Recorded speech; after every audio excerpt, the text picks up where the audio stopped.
Hi, this is Zak Mir with the Bulletin Board Heroes for Friday, the 14th of September here on Share Talk. Starting off with Andalas, controversial stock, but looks like the falling wedge that was identified a week or so ago is operational. We've broken through the top of it and also above the 50-day moving average at 1 penny.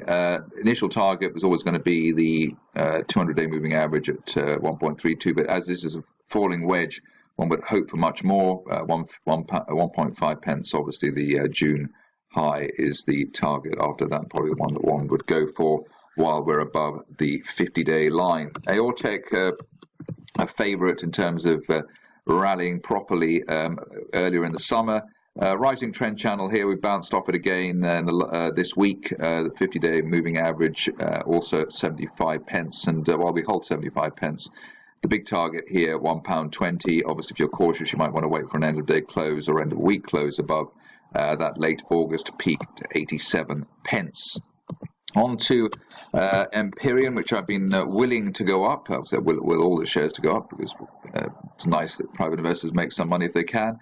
And here we've got the trend line break of a triangle, which happened at the end of last month, to come back to test that resistance line and the 50-day moving average at 8.36. That's now a decent stop loss feature as we look for a retest of the initial September peak, just under 12 pence. Looking probably for 12 to 14 pence as the big target here over the course of later this month in October, while we hold above the 50-day line. Next up, a stock which I think I covered once. Luceco, here we've got a nice triangle break, just I suppose a couple of days old now, and bouncing off after bouncing off the 50-day moving average of 44 pence. The view at this stage is at least while we're above 50 pence, which is that May resistance line, we could head back towards the 200-day line at 75 pence. So looking quite encouraging there. The stock which I think I've missed completely is Orosur Mining, but it's worth just looking at the charting situation here.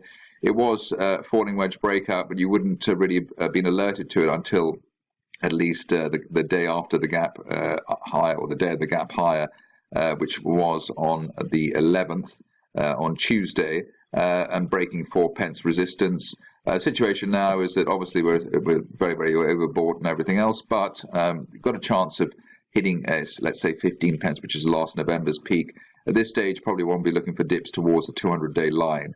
If one gets them in order to try and get on board the bandwagon, if it's not, it doesn't feel too late for those chasing this situation.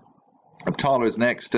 Rather weak or disappointing break of this falling wedge that we've had, but at least we're holding above the 50-day moving average at 7.17.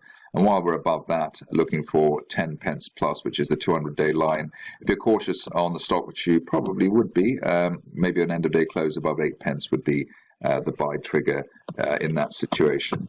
Stock which has just delivered a sort of sharp turnaround via a couple of gaps as well is Plutus Pwrgen. All there is a trend line break here, but with the gaps, you're rather more confident that this will keep going. Above the 50-day line at 1.07 pence, looking for 1.6, which would be June resistance. Finishing off with a stock which I don't think I've looked at here before. Comes in the form of Transense technology. Saw it yesterday, but it's gapped up today through the 200-day line, which is always a big event and a significant event for charting purposes.